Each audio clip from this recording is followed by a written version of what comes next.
Hey there, everybody. Been kind of a crazy week. Missed you all on Wednesday. Hope that you've made it through the week okay, and that you've got power and water and all those good things, and pipes did okay. And man, crazy times.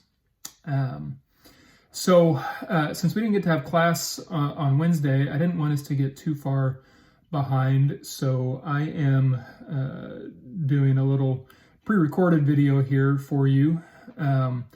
The goal in this video is for us to finish Hosea.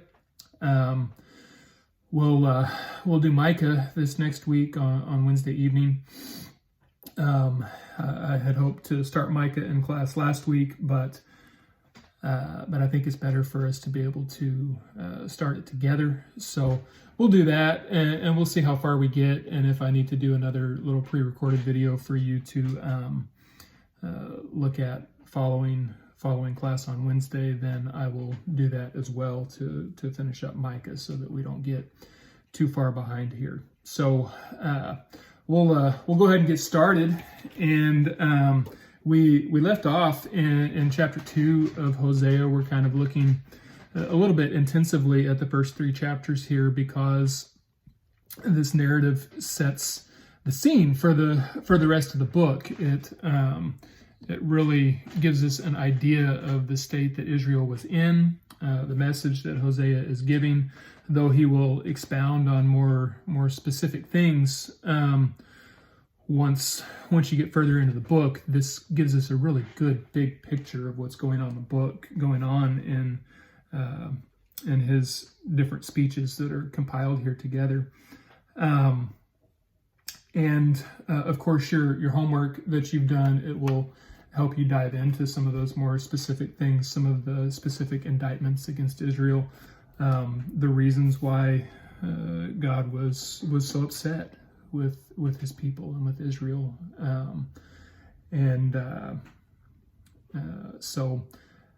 This will give us a general picture, and then we'll look at a few things from the rest of the book. There's a few things that I'd like to point out. So we'll pick up. We've just finished talking about Baal, and Israelites' worship of Baal and other idols and gods that were prolific during Hosea's time when he was prophesying to Israel. So we'll pick up in chapter 2, verses 14 through 23.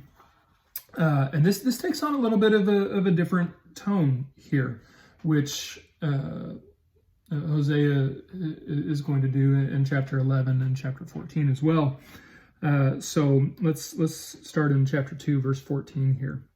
Therefore, behold, I will allure her and bring her into the wilderness and speak tenderly to her. These are very different words than we've been reading.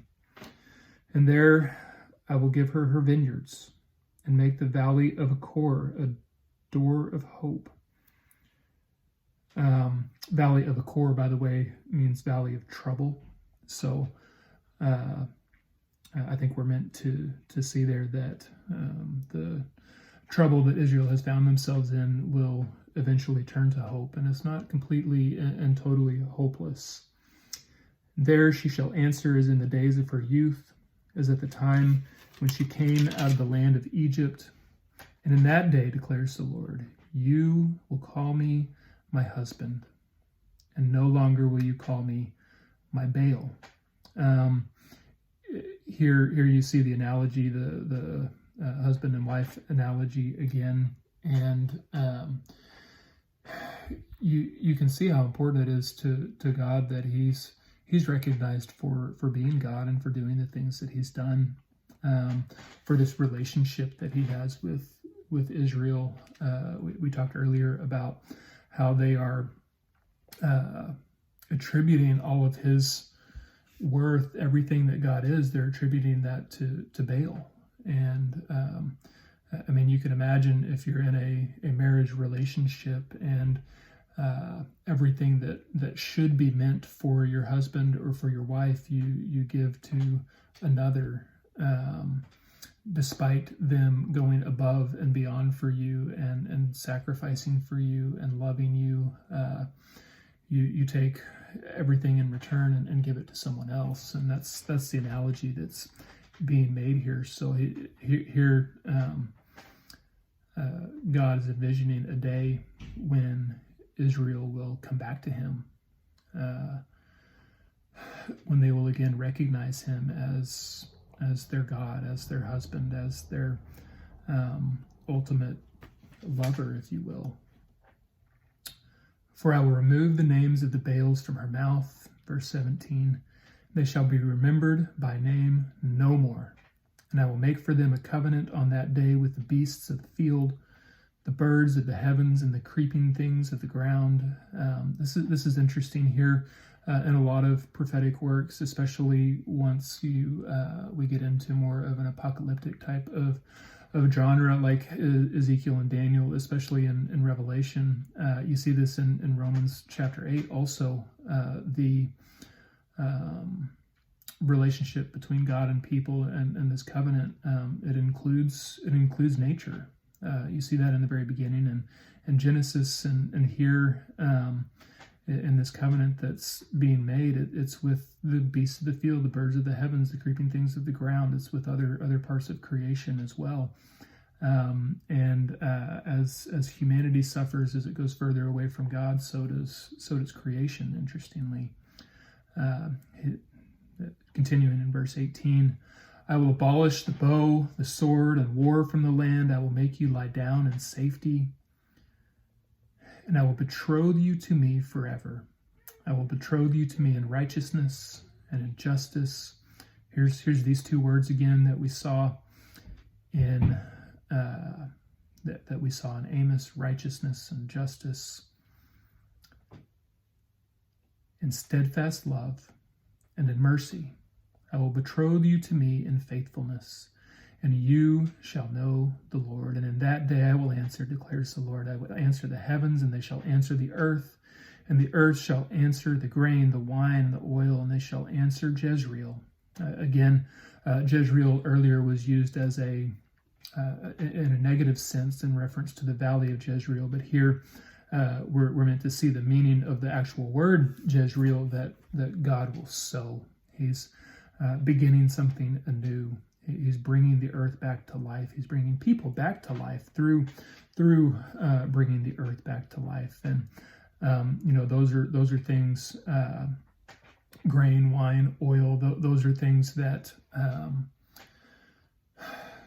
at this current time in Israel, people would have been attributing to Baal as Lord of the harvest. If they had grain and wine and oil, then they would attribute that to Baal. But God says, no, the earth shall answer the heavens, which answer to me. So God controls the sun and the rain. God controls the crops. Those things come from him, not from Baal. So I think we're supposed to see that in stark contrast to what Israel is believing right now. God will sow. God will bring life. Life comes from him. And I will sow her for myself in the land, and I will have mercy on no mercy. I will say to not my people, you are my people, and he shall say, you are my God.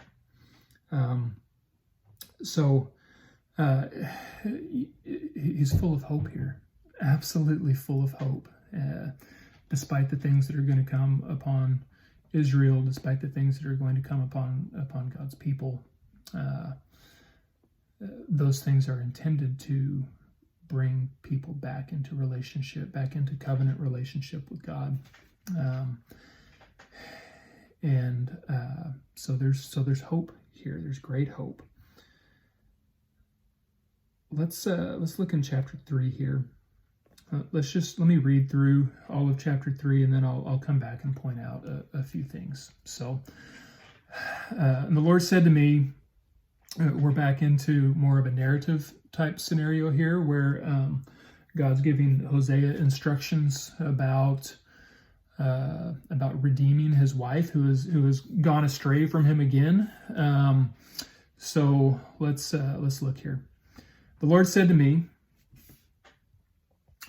Go again, love a woman who is loved by another man and is an adulteress, even as the Lord loves the children of Israel, though they turn to other gods and love cakes of raisins. So I bought her for 15 shekels of silver, and a homer and a lethek of barley. And I said to her, you must dwell as mine for many days. You shall no longer play the whore or belong to another man. So will I also be with you. For the children of Israel shall dwell many days without king or prince, without sacrifice or pillar, without ephod or household gods. Afterward, the children of Israel shall return, seek the Lord their God and David their king, and they shall come in fear to the Lord and to his goodness in the latter days. So let's look at a couple of things here. First of all, it appears that Gomer has left Hosea, even though he brought her to him in the state that she was already in. She is with another man, an adulteress, and God's instructing Hosea to go and buy her back. So Hosea does, and this, of course, is an analogy for Israel. They were far, far away from God. They were worshiping other things. He came to them and established this covenant relationship with them, and then they've left again. So this is probably a reference to their current leaving and imagining maybe a future time here when God's going to go and buy them back and win them back and make them his own again.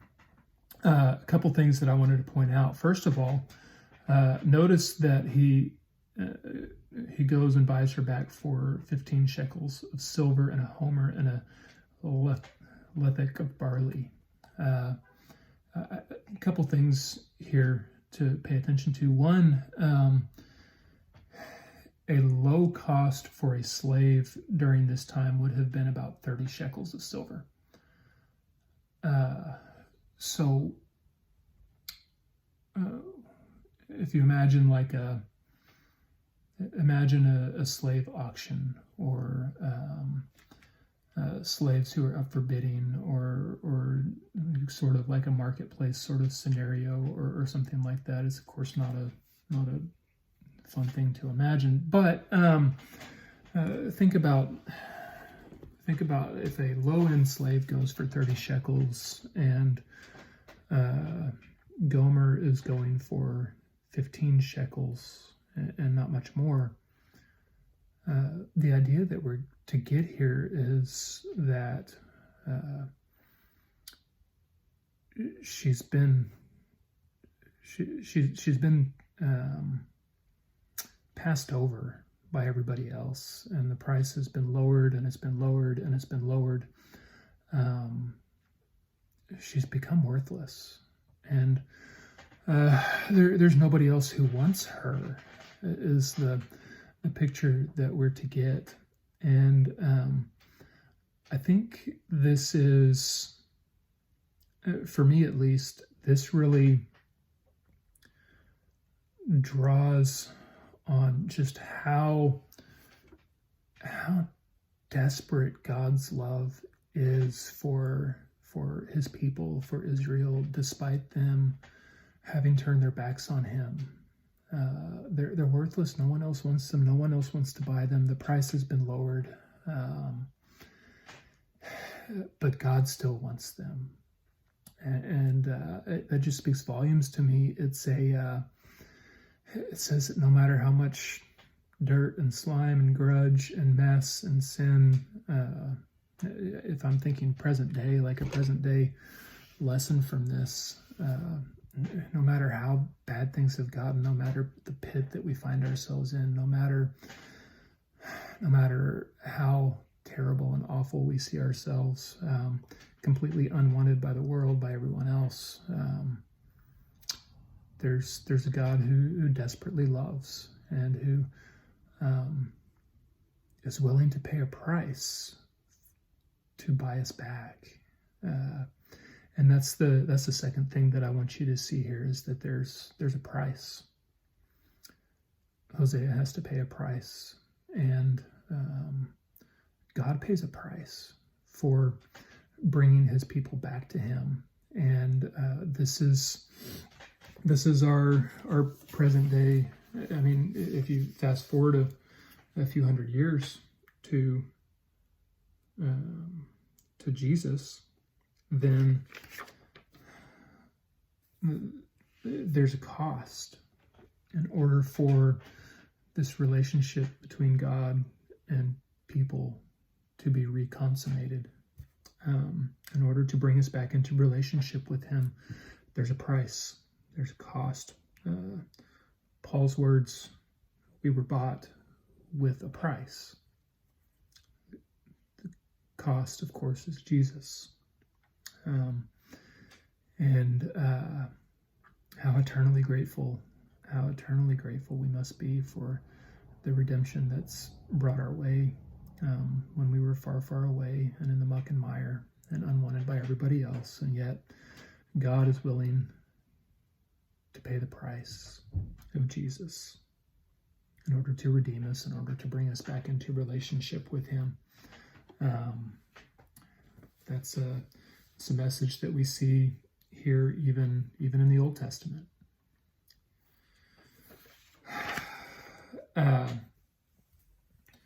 So a couple other things. You see mentioned here, shall dwell many days without king or prince, without sacrifice or pillar, without ephod or household gods. These are all references to things that people have put above God. They're different household idols, ephods. If you think back to Gideon, I believe he was given an ephod, turned into a thing of worship. These are things that people are worshiping, that they're placing above God. God wants to be the one and only, so they're going to dwell many days without any of these things. And when they start to realize that things don't exist, that they're not there, then God envisions that they will return to him and seek him. So the idea is to take all these things away, and people will open their eyes and seek God again. And this really sets these verses 1 through 3, chapters 1 through 3. I'm sorry, they set the tone for all of Hosea. So we get this picture of a relationship with God that is completely and totally gone. Here's Gomer living as if Hosea doesn't even exist. That's what Israel is doing to God. But Hosea, he goes, he seeks her, he brings her back, he pursues her, and God is going to do the same with Israel. I'm reminded of the contemporary song that we sing today, Reckless Love. He chases me down. And I think that's what's being said here, is that God is a pursuer of his people. He pursues them.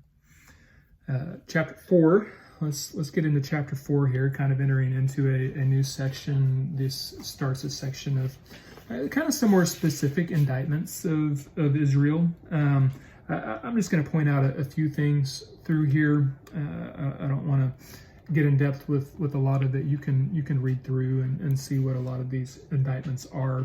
And again, if you're to read through 1 Kings beginning in chapter 12 or so, all the way through the end of 2 Kings, a lot of this will make a lot more sense, because there's so many references to political things that are happening during that recent history of Israel. And just some religious things that have been going on as well. So let's look in chapter 4, verse 1 here, and I want to point out two words in particular that you're going to see throughout Hosea and other books even. Hear the word of the Lord, O children of Israel, for the Lord has a controversy with the inhabitants of the land. There is no faithfulness or steadfast love and no knowledge of God in the land. All right, so faithfulness or steadfast love and no knowledge of God in the land. There's a couple words here. The first is steadfast love. That's a very, very loaded word. It's a really loaded word. It's the Hebrew word chesed. It's probably good that I'm not actually teaching class in person because you have to say that kind of with a guttural H. And I might have, let's just hope you wouldn't have been sitting in the front row when I tried to say that word. So chesed. And this word, steadfast love is about as close as we can get in English. There's really not a word that captures what this Hebrew word means or the sense that it gets at. This is, I'm going to try to describe it here. This is like love to the 1,000th degree. It's like love that doesn't exist on earth. You might have been loved by someone in your life to the 1,000th degree. This word would describe then love to the 1,000,000th degree.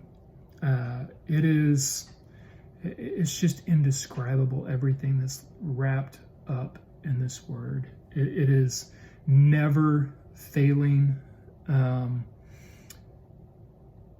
commitment, loving always. It's sort of like the New Testament word agape that we translate unconditional love, but even just more so than that. This is that godly love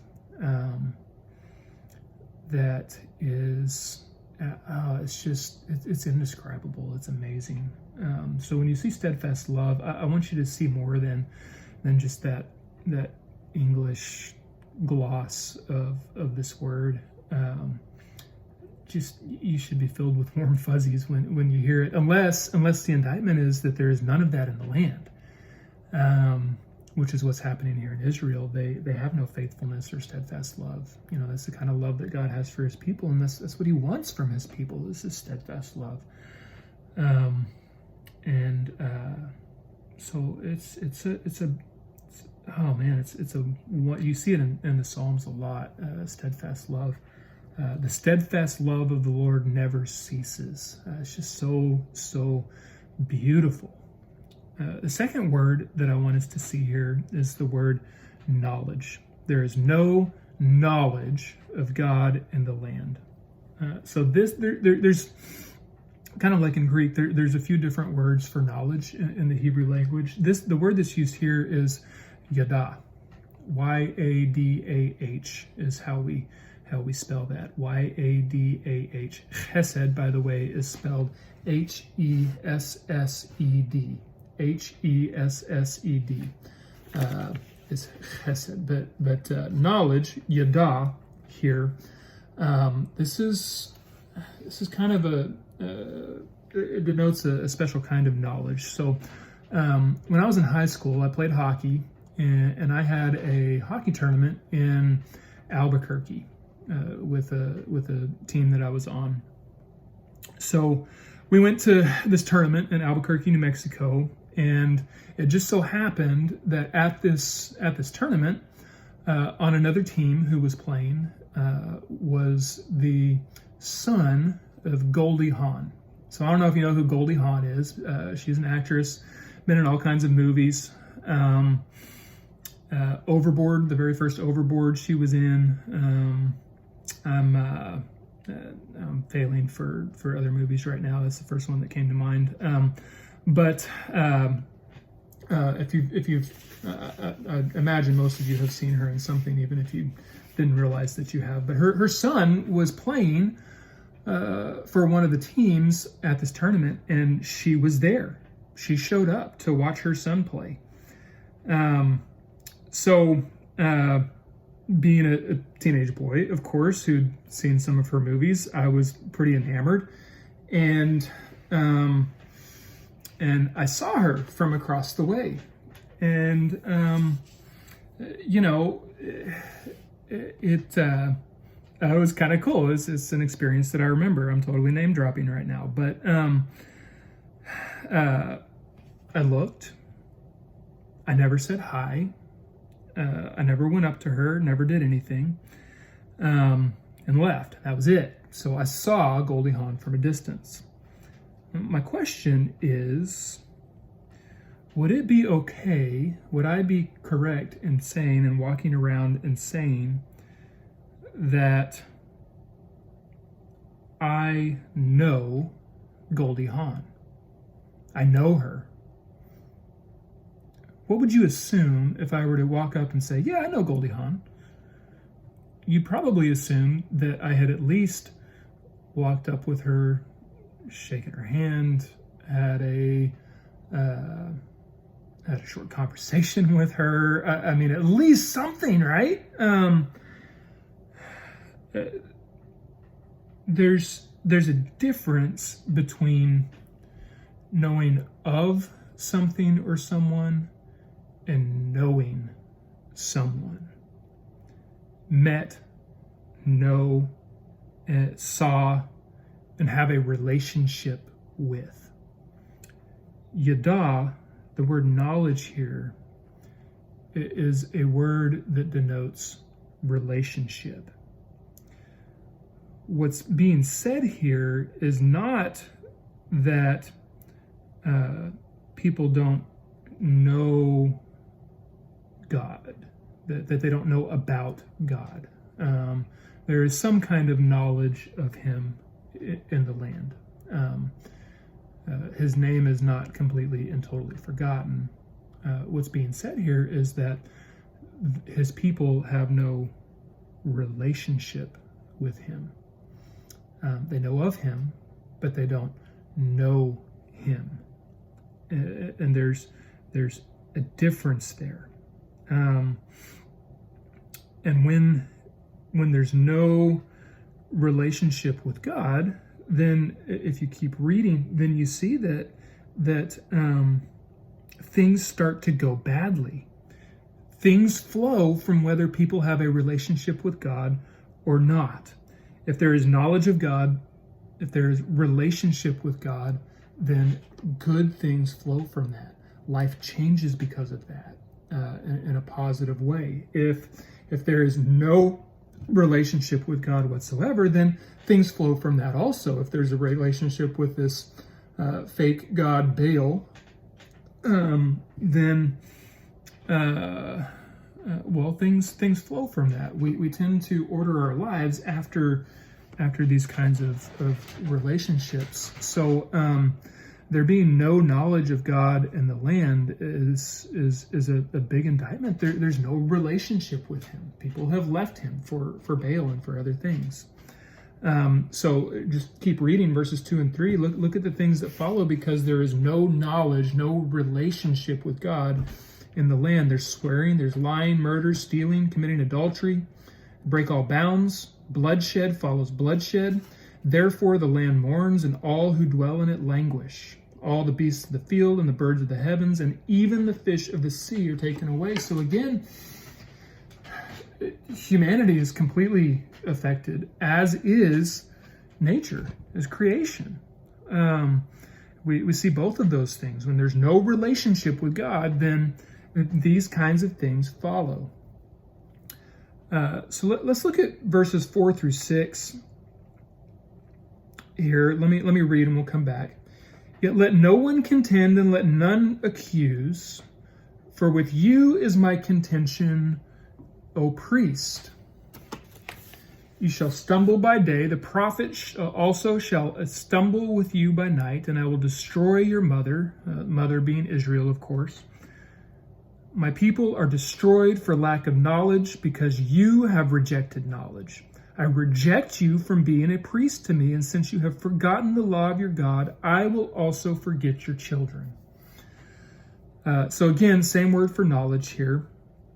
And we see that first and foremost, God has a contention with the priests in the land. why is his contention with the priest? It's sort of like back in Amos, when Amos goes up to Bethel and he has this showdown with the priest there. The priests don't have knowledge of God. They don't have relationship with God. He says, verse 6, my people have lack of knowledge because you have rejected knowledge. The priests have rejected relationship with God. And again, it's not that they don't know who God is or about him. It's that they have rejected relationship with him. And there's no knowledge of God in the land because the people who are supposed to be their religious leaders, the people who all of Israel looks to guide them in these things, they themselves don't have a relationship with God.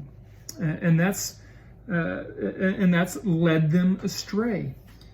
There's very much a note here for people who find themselves in leadership kind of positions. And when I say that, I'm not saying like you have to be like the head minister or pastor or preacher or whatever at a church. I'm not saying you have to be the boss at your place of work. That's not what I'm saying. If you have anyone around you in your life at all who looks up to you, then you are in a position of leadership.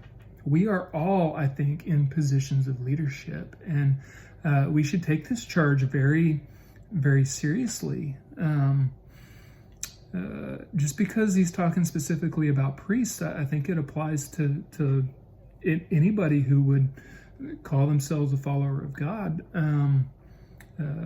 Our relationship is important. It's so easy to read through all of this and to start thinking, okay, that person needs to hear this, that person needs to hear this, that person needs to hear this, that person needs to hear this, that whole group of people over there need to hear this. But the indictment is that it starts first and foremost with myself. And I think that's a charge that we should all take very seriously. I think it's a charge that the priests should have taken seriously. What if the Israelite priest had listened to Amos when he'd gone up there? What if he said, "You know what? You're right. I've forsaken that relationship, and I need to make it right." That's not what he said, though. That's not what he said. And so all of Israel went away, were led astray by priests who had given up on that relationship. Big deal.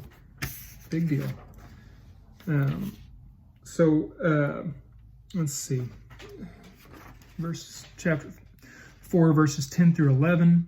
They shall eat but not be satisfied. They shall play the whore but not multiply, because they have forsaken the Lord to cherish whoredom, wine, and new wine, which take away the understanding. Eat and not be satisfied. I think here we're supposed to see that they're sort of running after vain things, things that have no meaning. Sort of like, I'm sure you've heard a lesson or a sermon before on just running after things that don't fill you up. How if you run after sex, or you run after money, or you run after power, or you need more and more and more and more and more and more and more and more of those things, and yet you are never satisfied, you're never full, you're never filled. And the Israelites are sort of in that situation. They're running after these things that are not capable of filling them up, not capable of satisfying their hunger and their thirst. Sort of like trying to eat one tiny little bowl of popcorn for dinner or something. It's not going to fill you up. You're always going to need more. So it's kind of what's being said here. They're inquiring after pieces of wood. Verse 12 says, sort of poking fun at them almost. I mean, really, statues of wood? You're going to go and lay down stuff in front of statues of wood? I mean, what do you think the wood's going to do. It was crafted by human hands. They're gods made by human hands. They're not gods at all. Verse 15, though you play the whore, let not Judah. Hosea, he's a prophet to Israel. We don't really know of any time that he actually prophesied to Judah, but here is a warning for Judah also. Judah needs to take notice of the things that are happening in Israel. And I think this is a place where we can also say, if Judah, this other kingdom, needs to take notice of this broken relationship between God and Israel, then it's something that we need to take notice of as well. Just like Judah needs to take notice. Here is a warning for Judah. Don't let the same things befall you. And it's a warning for us in the ways that we order our lives, order our personal lives. We need to take notice. We need to take notice of the things that are going on here. You also see Beth Aven and Gilgal. These are again are high places that people would go to worship, like Bethel and Dan, just high places that were set up. Let's move over to chapter 5, verse 13. Here you start to see some reference to some of the political things that are happening. When Ephraim saw his sickness and Judah his wound, then Ephraim went to Assyria and sent to the great king, but he's not able to cure you or heal your wound. So here you have reference to Ephraim, which is Israel again, just another way that Hosea refers to Israel by calling them Ephraim. So Ephraim sees his sickness, things in the land aren't right, and then in order to try and fix it, they go and run to Assyria. They go and run to the great king, which probably is a reference to Tiglath-Pileser III. We've talked about him a little bit more during the reign of Menahem in Israel, when they went and ran to Assyria and became a vassal kingdom to them. And of course, just like we talked about a moment ago, running after vain things, Assyria and Tiglath-Pileser, they're not able to cure the things going on in Israel. They're not able to heal the wound there. So again, they're running after things that are not going to be able to heal the things that are going on in their lives. So many present-day applications for that as well. Hosea is just so full of so many wonderful and amazing lessons. So that's a direct reference to something political that's happening in Israel, and you'll see that throughout Hosea. Let's see here, chapter 5, verse 15. God through Hosea says, "I will return again to my place until they acknowledge their guilt and seek my face, and in their distress earnestly seek me." So a couple things here. Israel was facing some tough things. They were facing some tough times. And I would think that among those in Israel who, like Hosea, so maybe a couple of other prophets, people who were still trying to be faithful to God despite the way that their nation was going, the priests were going, everybody else was going. I would imagine that for them, facing those tough things was going to be difficult. We'll read Habakkuk here in a few weeks, and you'll sort of see the heart of somebody who's struggling with these things that are going to be happening to Israel, and they're scary and they're hard. But maybe the scariest thing for somebody like Hosea or Habakkuk is that these things would come their way and God wouldn't be there with them among them. That's a scary thing, that God would leave. And here God says, "I'm going to return to my place. You've rejected me. You don't want me. You don't seek my face. You turn your back on me. So I'm leaving. I'm going to let you have what you want. I'm going to leave you to the decisions that you have made. And I think for somebody who was a faithful follower of God, that would have been maybe the scariest thing that God could have done, is leave. He gave the people what they wanted. It's a scary thing when God gives people who are turning their backs on him what they want. We also see here, until they acknowledge their guilt and seek my face. We see this a couple of times, and I think in Scripture we see this all throughout. There's something important about acknowledging our guilt, about acknowledging our mess-ups, about acknowledging our sin, about acknowledging the things that have gone on in our lives. And I think it starts from the very beginning in Genesis.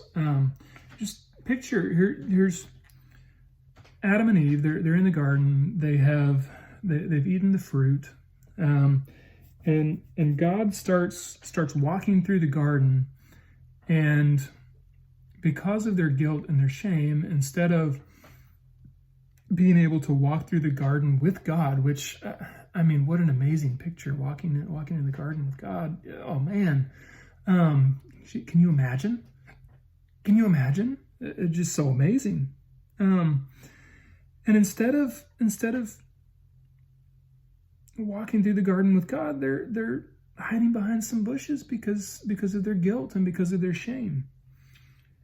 They first of all, they try to cover themselves up with some fig leaves. And I don't know if you've ever seen a fig leaf, but I mean, they're not particularly big, so don't do a whole bunch of imagining here. But I mean, they're trying to cover up their sin and their guilt and their shame by themselves, and they are wholly incapable of doing so. Fig leaves, they ain't gonna work. They're not gonna work. And then they go and they hide behind some bushes, and then their sin, their guilt, their shame, it has separated them from God. And God calls out, he asks them what has happened, even though obviously he's God, he already knows what's happened. And what do? Adam points at Eve and says, it's her fault. She did it. And then Eve, of course, looks at this, points over at the serpent and says, it's the serpent's fault. It's his fault. He did it.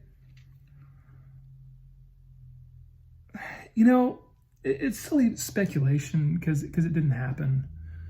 But I just wonder, what if the very second that Adam and Eve messed up, what if instead of trying to fix it on their own, instead of running after things that weren't going to fix it, instead of running away from God because of their guilt and their shame, what if like immediately they would have sought him out and said, God, we did the one thing that you asked us not to do. We are so sorry. We feel so guilty. We feel so ashamed. Please forgive us. Please help us, even though we don't deserve it. What if they had acknowledged their guilt and their shame to God? I wonder how that scenario would have played out different. There's something important in Scripture about acknowledging guilt before God. It's one of his characteristics, that when people acknowledge their guilt before him, he turns his face before them. He lifts them up. Even probably one the worst king in Israel's history, Ahab. Later on in his life, he actually acknowledged his guilt before God, and you know, the punishment and such wasn't completely removed, but God acknowledged that. He acknowledged that. There's something about acknowledging guilt and sin before God that's important. One of my favorite Psalms is, forgive me, I can't remember the number right now. I'll find it and put it.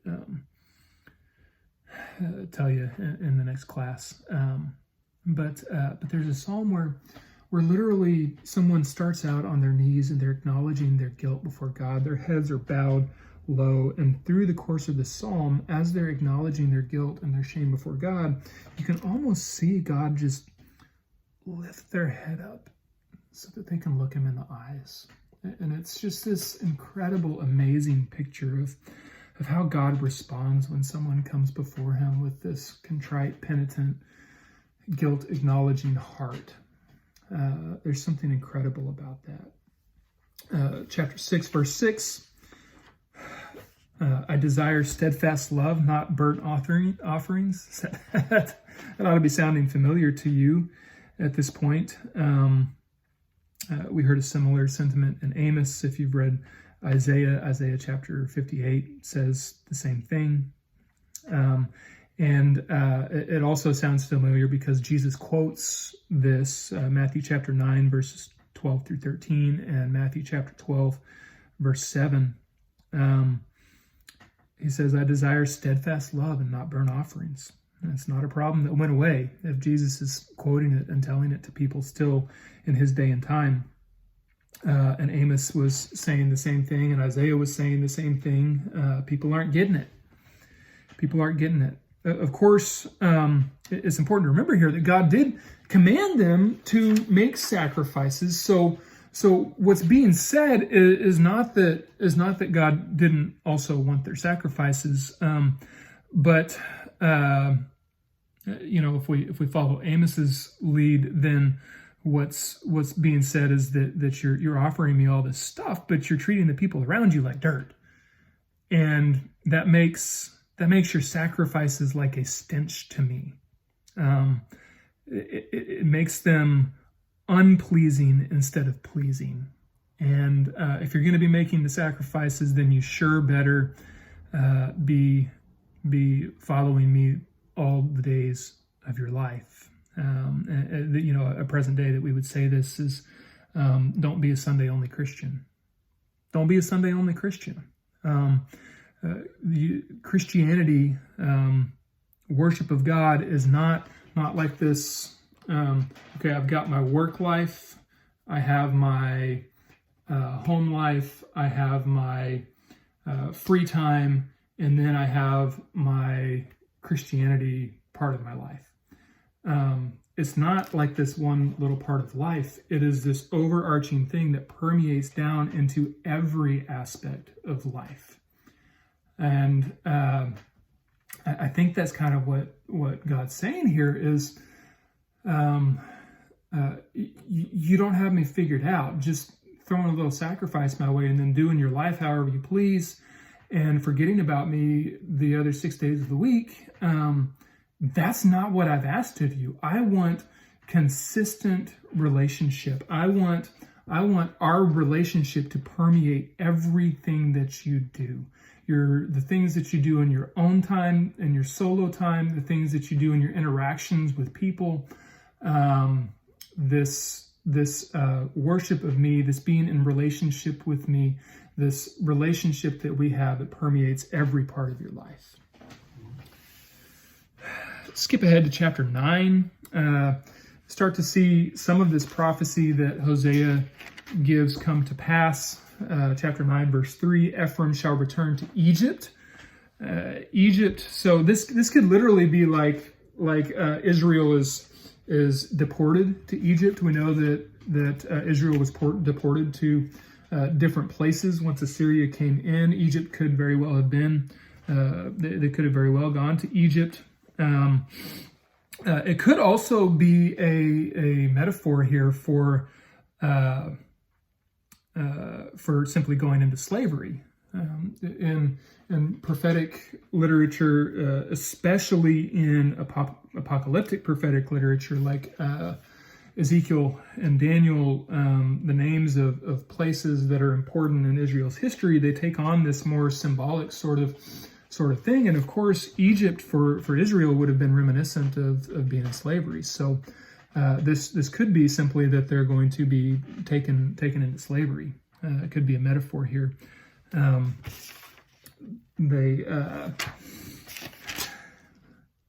they'll eat unclean food in Assyria. So they're, this is sort of foreshadowing here what's going to happen to Israel.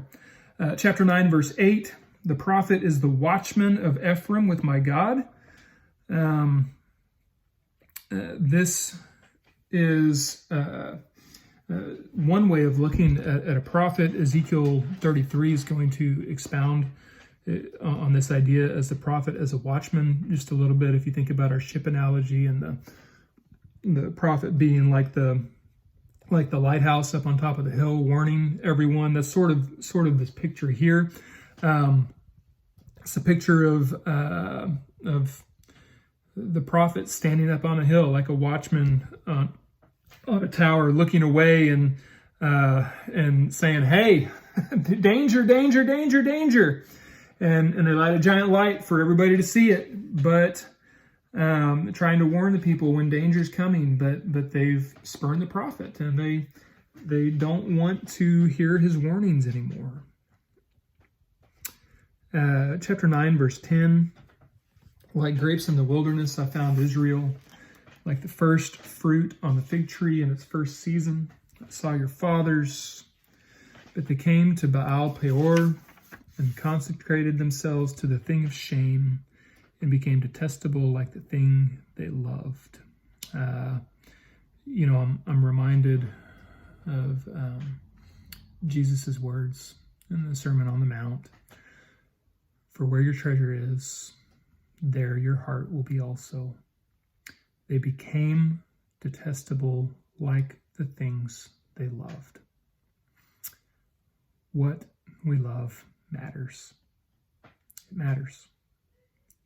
And like Jesus said, where our treasure is, there our hearts will be also. So chapters 11 through 14, 11, of course, it takes on a very different tone. You've read through this and you've sort of seen this, and this is where we see this father-son analogy, where God is the father and Israel is the son. And just read verses 8 and 9 here, so you can get a little bit of a different feel. If you've read 4 through 10 and that's all you've read, then you're kind of like, goodness, God, you don't like these people very much. But 8 through 9, I think, gives us a picture of how heart-wrenching it is for God. It says, how can I give you up, O Ephraim? How can I hand you over, O Israel? How can I make you like Admah? How can I treat you like Zeboim? My heart recoils within me. My compassion, it grows warm and tender, and I will not execute my burning anger. I will not again destroy Ephraim, for I am God and not a man, the Holy One in your midst, and I will not come in wrath. I think that it gives us a picture of God's heart. These things are coming about, and the intent is to bring people back into relationship with Him. That's the intent. That's the intent. They haven't listened to anything else, and so God's kind of leaving them to their own devices and allowing these things to happen, and allowing Assyria to come in. But it's heartbreaking for him. His heart recoils within him, he says. 12 through 13, chapters 12 through 13, they're a lot like chapters 4 through 10. And then chapter 14 sort of brings us back to kind of the same kind of sentiment as chapter 11. It's this plea for Israel to return. God, He wants them to return. He wants them to return so badly. Let's read verses 4 through 8 of chapter 14. I will heal their apostasy. Waywardness might be another way to say this. I will love them freely, for my anger has turned from them. I will be like the dew to Israel. He shall blossom like the lily. He shall take root like the trees of Lebanon. His shoots shall spread out. His beauty shall be like the olive, and his fragrance like Lebanon. They shall return and dwell beneath my shadow, and they shall flourish like the grain. They shall blossom like the vine. Their fame shall be like the wine of Lebanon. O Ephraim, what have I to do with idols? It is I who answer and look after you. I am like an evergreen cypress. From me comes your fruit. God desires to heal. He desires to have compassion. He desires to have mercy. He desires for Israel to return to him. He desires that. Verse 9, the very last verse here in Hosea. Whoever is wise, let him understand these things. Whoever is discerning, let him know them. For the ways of the Lord are right, and the upright walk in them, but transgressors stumble in them. This could very well be an addition from whoever put all of these different speeches from Hosea together. Could be from Hosea himself. It could be somebody maybe in Judah who compiled all these different speeches and put them together. And maybe this is a warning for Judah, or from whenever all of these were compiled. He says, you know what? Hosea, he spoke these things, he prophesied these things, he spoke on behalf of God, and they were relevant when he spoke them, and whenever all of these things were put together into the book that we have now, they were relevant for those people as well. And so he says, listen, we look backward, we see what happened to Israel. They did not take heed of these things. If we're wise and understanding and discerning, then we need to take heed of these things that Israel did not. We need to be wise and learn from those who have gone before us, and allow our relationship with God to. We need to seek Him. We need to walk in His ways. We need to do things differently than Israel did them. I hope you read these words and take heed, the compiler says. So this is Hosea in a nutshell. It's a difficult book in some ways, but it's a beautiful, beautiful love story of a God who is going to pursue his people, even though they're covered in muck and mire, and completely and totally turn their backs on him and become absolutely worthless. It's the story of a God who wants them and will pay a price to get them. And that's our story today. That's our story today through Jesus. God saw us in the muck and mire, and while we were still sinners, Christ died for us, Paul says in Romans. And he sought us out, and he pursued us, and he desires us, no matter the state that we find ourselves in. He wants us to turn to him. So it's a beautiful story that still lives on today. Hopeful that your week goes well, that it's better than the previous part of the week, and look forward to seeing you on Wednesday. Have a good one.